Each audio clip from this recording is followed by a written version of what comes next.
बिस्मिल्लाहिर्रहमानिर्रहीम। अस्सलाम वालेकुम। प्रोग्राम मुकालमा के साथ मैं हूं आपका मेज़बान उमर बिन रियाज़। नाज़रीन, पाकिस्तान गुज़िश्ता 12 बरसों से दहशतगर्दी के ख़िलाफ़ जंग में फ्रंट लाइन स्टेट का किरदार अदा कर रहा है और इन 12 बरसों के बाद भी ये सवाल अपनी जगह बरकरार है कि क्या ये जंग हमारी है या नहीं। 30,000 आम इंसानों की जानें गंवा कर और 5,000 फ़ौजियों की कुर्बानी देके और अपनी मईशत को तबाही के दहाने पर पहुँचाने के बावजूद भी हम आज तक इस बात का फ़ैसला नहीं कर पाए कि हम इस जंग में किस बुनियाद पर मौजूद हैं। हाल ही में पाकिस्तानी फ़ौज के सरबराह जनरल अशफाक़ परवेज़ कियानी ने भी एक बार फिर अपने अज़्म को दोहराया है कि ये जंग पाकिस्तान की है और पाकिस्तान हर सूरत इसमें मौजूद रहेगा। तो आज के इस गुफ्तगू में हम इस पर बात करेंगे कि क्या वाकई ये जंग हमारी है और इस जंग के हमें क्या नुकसानात हुए हैं, और अगर हम इस जंग का हिस्सा ना बनते तो हम क्या करते। इस मौजू पर हमारे साथ गुफ्तगू के लिए मौजूद हैं मारूफ दानिश्वर और कॉलम निगार जनाब शाहनवाज़ फ़ारूकी साहब। बहुत शुक्रिया शाहनवाज़ साहब। गुफ्तगू का आगाज़ हम जनरल कियानी के बयान से करते हैं कि ये उन्होंने तो एक बार फिर फरमा दिया कि ये जंग हमारी है, और पाकिस्तानी फ़ौज के सिपहसालार की हैसियत से और एक सरकारी मुलाजिम की हैसियत से उनका यह बयान, तो क्या ये पॉलिसी उन्हीं को डिक्टेट करनी चाहिए कि ये जंग हमारी है, या ये सियासी हुकूमत को करने का फ़ैसला है कि ये जंग हमारी है? ग़ालिबन ये इस सिनारियो में ये निस्बतन सानवी सवाल है। पहला सवाल जो है वो यही है जो उन्होंने स्टेटमेंट दिया है कि ये जंग हमारी है, उन्होंने इस जंग को ओन किया है। एक बहुत ही मशहूर ज़रबुल मसल है कि हाथी के पाँव में सबका पाँव होता है। इसका मतलब ये है कि जो ताकतवर होता है सब उसकी हमनवाई के लिए खड़े हो जाते हैं, और जो पूरी इंसानी हिस्ट्री है आप उसमें अगर आप देखेंगे तो आपको ये नज़र आएगा कि जहाँ कोई ताकतवर इमर्ज करता है, जो बहुत निस्बतन कमज़ोर लोग होते हैं वो उसके साथ खड़े होने की कोशिश करते हैं। आखिर नमरूद में इसके सिवा क्या खूबी थी कि वो ताकतवर था, या फ़िरौन के अंदर इसके सिवा क्या खूबी थी कि वो कवी था, और अमेरिका में इसके सिवा क्या हुस्न और जमाल है कि वो दुनिया की वाहिद सुपर पावर है। इसके सिवा तो उसके अंदर कोई कमाल नहीं है। तो जनरल परवेज़ अशफाक़ साहब का जो ये बयान है इसी कॉन्टेक्स्ट में है, और इसके कॉन्टेक्स्ट की जो कमज़ोरी है वो ये है कि अक्सर लोग ये समझते हैं कि मतलब जो ताकतवर है उसके साथ खड़े होकर हमें फिर कोई लॉजिक और कोई मंतक हमें बयान नहीं करनी है। लेकिन ज़ाहिर है कि जब हम बात कर रहे हैं पाकिस्तान के कॉन्टेक्स्ट में, तो हम 18 करोड़ लोगों के मुस्तकबिल की और उनके माजी की और उनके हाल की बात कर रहे हैं। तो उसमें जो बुनियादी हक़ाइक़ हैं इस जंग से मुताल्लिक़, उनको नज़रअंदाज करके हम इस जंग पर हम गुफ्तगू नहीं कर सकते हैं।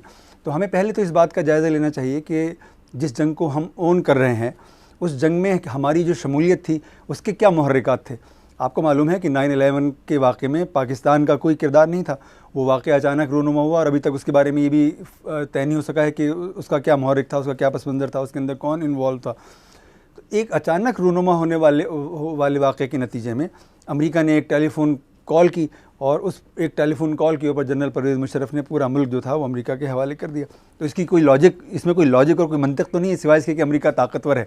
यानी ना इसकी कोई अखलाकी बुनियाद है, ना इसकी कोई मजहबी बुनियाद है, ना इसकी कोई तहजीबी बुनियाद है, ना उन्होंने ये कैलकुलेट किया कि ये जंग किस रुख पर जाएगी, इससे हमें क्या फ़ायदे और क्या नुकसान होंगे। एक डेस्परेशन में किया जाने वाला, एक बिल्कुल तारीक कमरे में बैठ कर किया जाने वाला एक फ़र्द का फ़ैसला, जिसने 18 करोड़ आवाम की जो किस्मत थी उसका तयन कर दिया। और बदकिस्मती की बात यह है, और ये हैरानी की बात है, कि जनरल परवेज़ मुशर्रफ तो एक डेस्परेशन में ये फ़ैसला कर रहे थे। जनरल कियानी के सामने तो पूरी बैलेंस शीट है इस जंग की। 10 साल का पूरा अरसा हमारे सामने है, इसके अंदर क्या हुआ है अभी हम जब डिस्कस करेंगे तो मालूम होगा कि इस दौरान क्या क्या कुछ हुआ है। तो जनरल कियानी के लिए किसी भी एतबार से ये बात जो है ज़ेबा नहीं थी कि वो ये बात कहते, और अगर ये बात उन्होंने कही थी तो इसका फिर वो यकीनन उनको कोई ना कोई मंतिक भी और इसका कोई सबब भी उनको बयान करना चाहिए था। महज ये कह देना कि ये जंग हमारी जंग है, इससे महज ये जंग हमारी जंग नहीं बन जाती। तो फिर हमारे सामने मसलन हम करते क्या? अगर 12 साल पहले हम चले जाएं, जो उस वक्त का सिनारियो था, उस वक्त यानी हमें भी ये याद पड़ता है कि एक रायामा भी हमवार थी। मसलन बड़े हद तक लोगों की, एक बहुत बड़ी तादाद थी लोगों की जो ये कहती थी कि हमारे पास और करने को है क्या। उस वक्त बड़ा कॉमन एक स्टेटमेंट था कि हमें पत्थर के दौर में पहुंचा दिया जाएगा। और फिर अफ़गानिस्तान के साथ जो कुछ हुआ तो वो तो वाकई ऐसा ही था कि या तो हम पर भी वो जंग और भी बुरी तरह से मुसल्लत हो जाती है अगर हम इनकार करते, और हम शामिल हुए बगैर हमारे पास कोई चारा भी नहीं था। तो हम करते क्या आखिर? जी क्यों नहीं, उसमें बड़े ऑप्शन थे। और देखिए असल मसला ये है कि ऑप्शंस हमेशा बहादुरों के पास होते हैं, बुज़दिलों के पास कोई ऑप्शन नहीं होता। और जो कुदरत का उसूल है वो ये है, अल्लाह ताला भी बहादुरों की मदद करते हैं, खा वो कमज़ोर क्यों ना हो। और वो बुज़दिलों की कभी मदद नहीं करते, खा वो कभी क्यों ना हो। और ज़ाहिर है कि हमारे लिए तो एक मुसलमान की हैसियत से असल सवाल जो है वो हक़ और बातिल में से किसी एक पर खड़े होने का है। तो हमें तो ये देखना था कि हम हक़ पर खड़े हैं या नहीं खड़े हैं। अगर हम हक़ पर खड़े हैं और पूरी दुनिया हमारे ख़िलाफ़ हो गई है तो इसका कोई मतलब नहीं है, और अगर हम बातिल पर खड़े हैं और पूरी दुनिया हमारी हमनवा बन गई है, बल्कि पूरी दुनिया पर हमने कब्ज़ा कर लिया, तो इसका हमारे लिए कोई मफ़हूम नहीं है। हमारा मज़हब जो है इसकी तालीम हमें नहीं देता कि तुम बातिल पर खड़े होकर पूरी दुनिया पर कब्ज़ा कर लो, बल्कि हमें तो ये कहता है कि तुम हक़ पर खड़े हो जाओ, खा पूरी दुनिया तुम्हारे हाथ से क्यों ना निकल जाए। तो पहला सवाल तो ये था कि हमें ये देखना चाहिए था कि क्या हम हक़ पर खड़े हुए हैं या नहीं खड़े हुए हैं। तो ये तो देखा ही नहीं गया सिरे से भी। अच्छा, दूसरी बात यह है कि जैसे कि मैंने आपसे अर्ज़ किया कि हमने एक बुज़दिली की कैफ़ियत के अंदर, एक डेस्परेशन की कैफ़ियत के अंदर जो है एक फ़ैसला कर दिया, और हमने ये नहीं एनालाइज़ किया कि पाकिस्तान दुनिया की पहली जो है इस्लामी एटमी ताकत है और उसका इस ख़ित्ते के अंदर बड़ा इम्पॉर्टेंट रोल है। अमेरिका पाकिस्तान को नज़रअंदाज करके ना अफ़गानिस्तान के ऊपर हमला कर सकता था, ना वो वहाँ अपनी फ़ौजें दाखिल कर सकता था, ना वो अफ़गानिस्तान के ख़िलाफ़ तवील जंग लड़ सकता था। ये मुमकिन नहीं था। इसीलिए तो उन्हें आपके ताउन की ज़रूरत थी। और अगर पाकिस्तान अमेरिका की जंग में शरीक ना होता तो ये पूरा रीजन जो था डिस्टेबलाइज़ हो जाना था। आप जनूबी एशिया डिस्टेबलाइज़ हो जाता, पूरा मशरिक़ वस्ता डिस्टेबलाइज़ हो जाता, सेंट्रल एशिया डिस्टेबलाइज़ हो जाता, और अमेरिकी कभी भी एक न्यूक्लियर स्टेट को छेड़कर इतने बड़े रीजन को डिस्टेबलाइज़ नहीं कर सकते थे, जहाँ पर यानी सिफारतकारी के तमाम रिवायती सांचे अचानक टूट जाएँ और किसी को समझ में ना आए कि अब क्या होने वाला है। यानी फिर चीन को भी नए अंदाज से सोचना पड़ सकता था, रूस को भी नए अंदाज में सोचना पड़ सकता था, और नई क़ुव्वतें इस खित्ते के अंदर इमर्ज कर जाती हैं, और ग्लोबल जियो स्ट्रैटेजिक सिचुएशन तब्दील हो सकती थी। तो पाकिस्तान को नज़रअंदाज करके अमेरिका कुछ भी नहीं कर सकता था अगर पाकिस्तान स्टैंड करता। और मैं आपको याद दिलाऊंगा कि जब जनरल कॉलिन पावेल ने फ़ोन किया और उन्होंने बाद में ये बात कही है और ये रिकॉर्ड पर है, उन्होंने कहा कि हमने 7 मुतालबात पाकिस्तान के सामने रखे थे और हमारा ख्याल था कि वो जनरल परवेज़ मुशर्रफ 3-4 मानेंगे। यानी अमेरिकन की अपनी एंटिसिपेशन ये थी। हालांकि वो पाकिस्तानी रूलर्स को बहुत अच्छी तरह जानते थे, लेकिन वो समझते हैं कि आखिर इंसान इंसान है, उसकी कोई सेल्फ़ रिस्पेक्ट भी होती है, और सेल्फ़ रिस्पेक्ट इंसानों की या कुत्तों की भी होती है। तो वो ये एज्यूम कर रहे थे कि पाकिस्तान सारे मुतालबात उनके नहीं मानेगा, लेकिन हमने उनके 3-4 क्या 7 मुतालबात, सातों की सातों मुतालबात मान लिए। बल्कि जो जनरल परवेज़ मुशर्रफ का अप्रोच था उससे ऐसा लग रहा था कि अगर 7 मुतालबात मज़ीद होते तो वो उनको भी मान लेते। तो ज़ाहिर है पाकिस्तान के पास ऑप्शंस जो थे बेशुमार थे, लेकिन ऑप्शन जो है वो इंडिपेंडेंट लोगों के पास होते हैं, आज़ाद लोगों के पास होते हैं, उन लोगों के पास होते हैं जिनकी कोई सेल्फ़ रिस्पेक्ट होती है। आपने अपनी आज़ादी को, अपनी खुदमुख्तारी को अबेंडन किया, अपनी सेल्फ़ रिस्पेक्ट को अबेंडन किया, और आपने अमेरिकन को किसी अंदेशे में मुब्तला नहीं होने दिया। उनको ये सोचने ही नहीं दिया कि अगर पाकिस्तान ने ये ना किया तो फिर हमें क्या करना है। आपने सरेंडर कर दिया और उसका जो नतीजा था वो आपके सामने आया। और मैं आपको इसकी मिसाल देना चाहता हूँ कि आप जो ये बात कह रहे हैं कि पाकिस्तान जो है अगर ये ना करता तो फिर क्या करता। मुल्ला उमर के सामने भी 2 ही ऑप्शन थे, उनसे भी अमेरिकन ने ये कहा था कि या तो आप हमारे साथ हैं या आप हमारे ख़िलाफ़ हैं। और मुल्ला उमर ने उसके जवाब में क्या कहा? मुल्ला उमर ने उसके जवाब में ये कहा कि हम ना आपके साथ हैं ना आपके ख़िलाफ़ हैं, हम हक़ के साथ हैं और बातिल के ख़िलाफ़ हैं। और जो उलमा का वफ़द आपको मालूम है कि भेजा था जनरल परवेज़ मुशर्रफ ने, उसने भी जाकर उनको ये पट्टी पढ़ाई कि साहब ये एक आदमी के लिए जो है पूरी रियासत को और हुकूमत को दाव पर लगाना मुनासिब नहीं है। लेकिन मुल्ला उमर ने उनसे कहा कि भाई ये जो हक़ की पासदारी का सबक है हमने आप ही से सीखा है, और मेरा मज़हब मुझे इसकी इजाज़त नहीं देता कि मैं किसी शहादत के बग़ैर अपने मेहमान को अमेरिका के हवाले कर दूँ। और आपको मालूम है कि इकबाल ने इस सिलसिले में बड़ी ज़बरदस्त बात कही हुई है। इकबाल ने कहा है, अगर मुल्क हाथों से जाता है जाए तो अहकाम हक़ से न कर बेवफ़ाई। ये इकबाल की आवाज़ है, 20वीं सदी में बुलंद होने वाली 2 बड़ी आवाज़ों में से एक बड़ी आवाज़ है। और जब इकबाल ने ये बात कही है तो ये महज खला में ये बात उन्होंने नहीं कही है, बल्कि इसका भी एक पस मंज़र है। और ये पस मंज़र जो है इकबाल के एक और शेर से आया है। इकबाल ने कहा है, विलायत पातशाही इल्म अशिया की जहांगीरी, ये सब क्या हैं फ़कत एक नुक्ता-ए ईमान की तफसीरें। यानी ये जो आप समझते हैं कि कोई किसी को अल्लाह ताला वली बना देता है तो ऐसे नहीं बना देता, बल्कि उसके ईमान को देखता है, ईमान की क्वालिटी को देखकर वो वली बनाता है। या किसी को हुकूमत देता है, रियासत देता है, बादशाहत देता है, तो वो भी ईमान की क्वालिटी को देखकर देता है। और अगर वो किसी को अशिया पर तसर्रुफ़ देता है, यानी उनको मैनेज करने की सलाहियत देता है, तो भी वो ईमान की बुनियाद पर देता है। तो असल चीज़ तो ईमान है। तो अगर आप अपना ईमान बचाने में कामयाब हो गए, आपने ईमान के मुताबिक एक्ट किया, तो आपने सब कुछ बचा लिया। और अगर आपने ईमान के मुताबिक एक्ट नहीं किया और आपने अपनी रियासत को बचा भी लिया, तो इसका कोई मफ़हूम नहीं है, इसका कोई मतलब नहीं है। और पाकिस्तान तो रियासत ही एक ऐसी रियासत है कि जो ला इलाहा इल्लल्लाह मुहम्मद रसूलुल्लाह की बुनियाद पर वजूद में आया। तो एक ऐसे मुल्क को जो कि इकबाल के ख्वाब की ताबीर है, इकबाल के इस शेर की सबसे ज़्यादा उसकी हिफाजत करनी चाहिए थी। लेकिन कितनी अजीब व गरीब बात है कि उसकी हिफाजत अफ़गानिस्तान के मंजर से तुल होने वाले एक ऐसे आदमी ने की जिसको आप मुल्ला कहते हैं, जिसको आप मदरसे का फ़ारिग़ तहसील कहते हैं, जिसके बारे में आप कहते हैं उसका कोई वर्ल्ड व्यू नहीं है, लेकिन उसके एक्शन से, मुल्ला उमर साहब के एक्शन से पता चला कि उन्हीं का वर्ल्ड व्यू है, उन्हीं की इज़्ज़त है, उन्हीं की तकरीम है, वही इस्लाम की हिस्सियत को, उसके कंसेप्शन ऑफ लाइफ को समझते हैं, और वो जो दावे लेकर खड़े हुए हैं कि हम पूरी दुनिया को समझते हैं, वो कुछ भी नहीं समझते हैं। तो पाकिस्तान जो था वो बहुत अच्छी पोजीशन में था, वो स्टैंड ले सकता था, और 18 करोड़ लोगों को नज़रअंदाज करके पूरे खित्ते को डिस्टेबलाइज़ करना ये अमेरिकन के इंटरेस्ट में नहीं था, लेकिन आपने इसकी गुंजाइश ही नहीं पैदा होने दी। लेकिन एक मॉडर्न आदमी अभी भी ये सोचने पर और यानी इसको नहीं समझ पाता कि किस तरह से एक फ़र्द के लिए एक पूरी रियासत को कुर्बान किया जा सकता है। मसलन इस्लाम में हिकमत का भी तो दर्स है, तो क्या हिकमत का तकाज़ा उस वक्त ये नहीं था कि अगर कोई इस्लामी रियासत मौजूद थी तो वो कुछ लेने और कुछ देने की पॉलिसी को इख्तियार करके कुछ उसको मैनेज कर लेती, रियासत बचा ली जाती, और फिर एक फ़र्द के लिए जो यानी किसी न किसी दर्जे में बहरहाल उसके किरदार पर भी सवाल उठते रहें कि शायद वो इस तरह की एक्टिविटीज़ में रहा हो, तो क्या अगर कर लिया जाता तो लाखों लोगों की ज़िंदगियां बचाई जा सकती थी, एक पूरी रियासत को मॉडल के तौर पर रखा जा सकता था, उसे बचाया जा सकता था। तो क्या ऐसा करना अक़ल के ख़िलाफ़ होता? नहीं, ख़िलाफ़ अक़ल मतलब इस्लाम के ख़िलाफ़ अक़ल मज़हब तो नहीं है, लेकिन इस्लाम का जो फंडामेंटल असूल है वो ये है कि जिस चीज़ को आप हक़ समझते हैं, अगर आपको उस पर शरह सद्र है और कुरान की और सुन्नत की तालीमात उसकी तस्दीक कर रही हैं, तो फिर आप खड़े हो जाएं, चाहे पूरी दुनिया आपकी मुखालिफ हो जाए, चाहे अमेरिका आपके सामने आकर खड़ा हो जाए, चाहे रूस आपके सामने आकर खड़ा हो जाए, चाहे सारी दुनिया मिलकर आपके सामने खड़े। और अफ़गानिस्तान में तो प्रैक्टिकली एंड फिज़िकली सारी दुनिया ही आ गई ना, अमेरिका के साथ उसके सारे इत्तेहादी आ गए। और वक्त ने ये साबित किया कि सिर्फ मुल्ला उमर अपना ईमान बचाने में कामयाब हुए, सिर्फ वो अपनी इज़्ज़त और तकरीम बचाने में कामयाब हुए, सिर्फ उन्होंने इस्लाम की जो तारीख़ है उसके ज़र्री उसूलों की पासदारी की, सिर्फ उन्होंने इस्लामी तहज़ीब के फ्रेमवर्क को समझा, और सिर्फ उन्होंने आज़ादी की क़द्र व क़ीमत को पहचाना, और सिर्फ वही मुल्क और कौम को बचाने में कामयाब हुए। यानी बिलाखिर क्या हुआ अफ़गानिस्तान के अंदर, अमरीका को उसके इत्तेहादियों समेत शिकस्त हो गई वहाँ पर, और वो जो अपने आप को बचाने के जो कि पत्थर के दौर में जाने से खौफज़दा थे, उनके अगर आप नुकसान का कोई अंदाज़ा करना चाहें, कैलकुलेशन करना चाहें, तो आपके सामने है।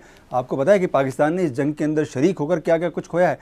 कुरान कहता है कि अगर तुम्हारे पड़ोस के अंदर कोई जाबिर क़ुव्वत तुम्हारे मुसलमान भाइयों के ऊपर काबिज़ हो जाए तो तुम उनकी मदद करो। हमने कुरान के इस सरी उसूल की खिलाफ वर्जी की, हमने उनकी मदद तो दरकिनार, हमने उनके ख़िलाफ़ काम करने वाली बातिल क़ुव्वत का साथ दिया, तो हमने कुरान की तालीम को रौंदा।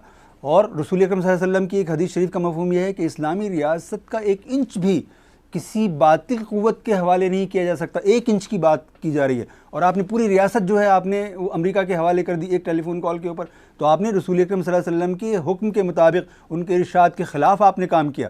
और कुरान और सुन्नत की बात तो खैर हम मुसलमान होने की हैसियत से कर रहे हैं, लेकिन अगर आप पूरी इंसानी तारीख़ के ऊपर नज़र डालें तो कौमों की अपनी एक सेल्फ़ रिस्पेक्ट भी होती है, उनको अपनी आज़ादी, अपनी खुद मुख्तारी अजीज़ होती है। और दुनिया के अंदर इसकी बड़ी मिसालें हैं कि वो लोग जिनको आप एथीस्ट कहते हैं, जिनको आप बेखुदा और लामज़हब लोग कहते हैं, उन्होंने अपनी इज़्ज़त और तकरीम के लिए बड़ी बड़ी जंगें लड़ी हैं। वियतनाम की तो वियतनाम की मिसाल आपके सामने है।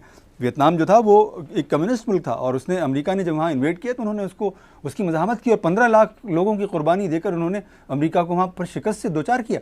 तो वो किसी खुदा और किसी कुरान और सुन्नत को नहीं देखकर काम किया, लेकिन उनकी एक सेल्फ रिस्पेक्ट थी, उसको देखकर उन्होंने उसका दिफा किया और उसके लिए कुर्बानियाँ दी और एक तारीख़ रकम की। और वो जो शिकस्त है वो अमेरिका की मुसलसल ताक़ुब में है, उनकी कौम की नफ्सियात के अंदर वो जज्ब हो गई। और मैं आपको क्यूबा की मिसाल दूंगा। क्यूबा एक छोटी सी रियासत है, यानी पाकिस्तान की जोग्राफी के कॉन्टेक्स्ट में अगर आप देखें तो क्यूबा एक नुक्ते के बराबर हैसियत रखने वाला मुल्क है, लेकिन वो 60 साल से अमेरिका की मुज़ाहमत कर रहा है, हालांकि बिल्कुल अमेरिका के पड़ोस में है, यानी 5 मिनट की फ़ज़ाई परवाज़ का फासला है अमेरिका और क्यूबा के दरमियान, लेकिन वो उसकी मज़ाहमत किए चला जा रहा है। कभी उसने सरेंडर नहीं किया। 40 साल तक जो फिदल कास्ट्रो है वो अमेरिका की मज़ाहमत करते रहे, और अमेरिका को मालूम था कि अगर वहाँ इन्वेड करेंगे अमेरिकन तो वो एक ऐसे आदमी के ख़िलाफ़ वहाँ पर इन्वेड करेंगे जो अपने अवाम के अंदर बड़ा पॉपुलर है।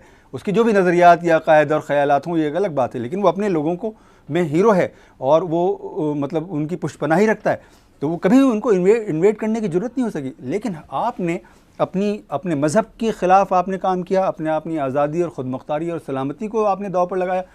और अगर आप नुकसानात की बैलेंस शीट को मज़ीद आगे बढ़ाना चाहें तो अभी आपने अपने इंट्रोडक्शन में कहा कि 25,000 आम अफराद और 5,000 फ़ौजी हमने इस जंग के अंदर झोंके हैं, और ये इतना बड़ा जानी नुकसान है कि हिंदुस्तान के साथ हमने जो 3 बड़ी जंगें लड़ी हैं उनमें मजमूई तौर पर इतना बड़ा जानी नुकसान हमारा नहीं हुआ जितना जानी नुकसान इसके अंदर हमारा हुआ है। और जो माहिरीन हैं हमारे इकनॉमिक्स की, वो कह रहे हैं कि $70 बिलियन का खसारा आपने बर्दाश्त किया है इस जंग के अंदर शरीक होकर, और आपने अपनी इज़्ज़त को, अपनी तकरीम को, यानी जो पाकिस्तानियों का परसेप्शन है, सेल्फ परसेप्शन, उसके अंदर एक रिमार्केबल तब्दीली आई है कि हमें ऐसा लगता है कि जैसे हम लोग अमेरिका के, पहले तो आप कहते हैं ना कि हम अमेरिका के ग़ुलाम हैं, ग़ुलामी हमें छोटा लफ्ज़ महसूस होने लगा, हमें लगा कि जैसे हम अमेरिका के लिए किराए के कातिल का किरदार अदा कर रहे हैं, हमारे जर्नैल, हमारे हुक्मरान अमेरिका के लिए किराए के कातिल का किरदार अदा कर रहे हैं, ये हमारा सेल्फ परसेप्शन बन गया।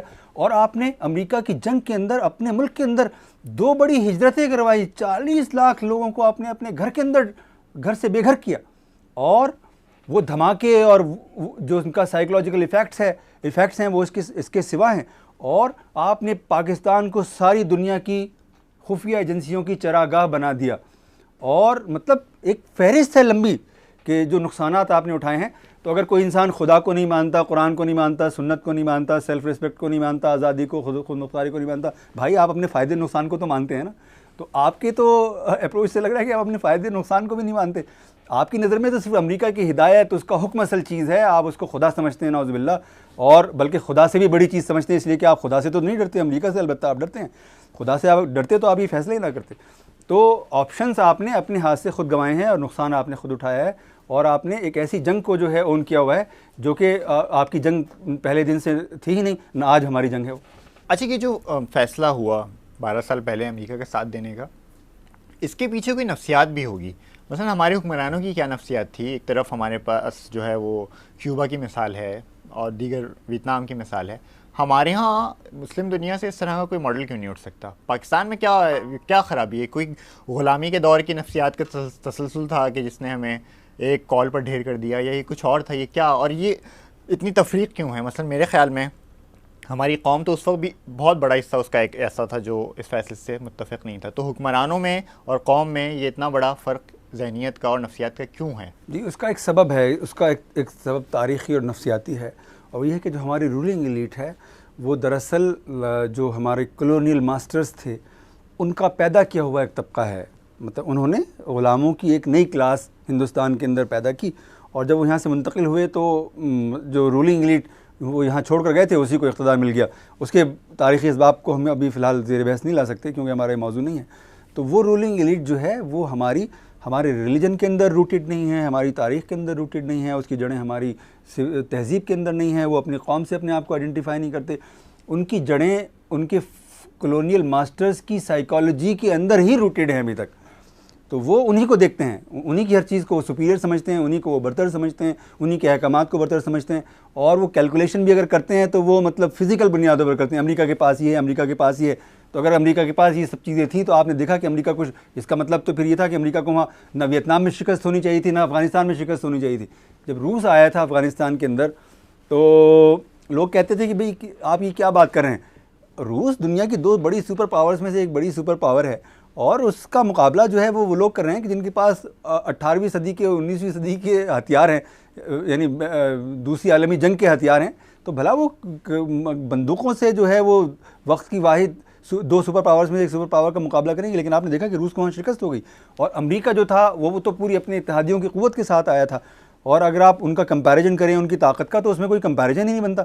यानी वो कहीं 1 लाख गुना ज़्यादा है, कहीं 1 करोड़ गुना ज़्यादा है, कहीं 1 अरब गुना ज़्यादा है। लेकिन आपने देखा कि अमेरिका को अफ़गानिस्तान के अंदर शिकस्त हो गई, और वो अमेरिका के जो तालिबान को कहता था कि ये वहशी हैं, दरिंदे हैं, तहज़ीब के दायरे से बाहर मौजूद क़ुव्वतें हैं और इनसे बात हो ही नहीं सकती है, वही अमेरिका बिलाखिर 10 साल के बाद, 11 साल के बाद उन्हीं तालिबान से मुज़ाकरात की भीख मांगता हुआ आपको नज़र आ रहा है। और वो पाकिस्तान के जो इस्लामी दुनिया का हीरो था, जो एटमी क़ुव्वत था, और जो 18 करोड़ मुल्कों की कौम था, वो अभी तक अमेरिका के जूते चाटने में उसके हुक्मरान लगे हुए हैं।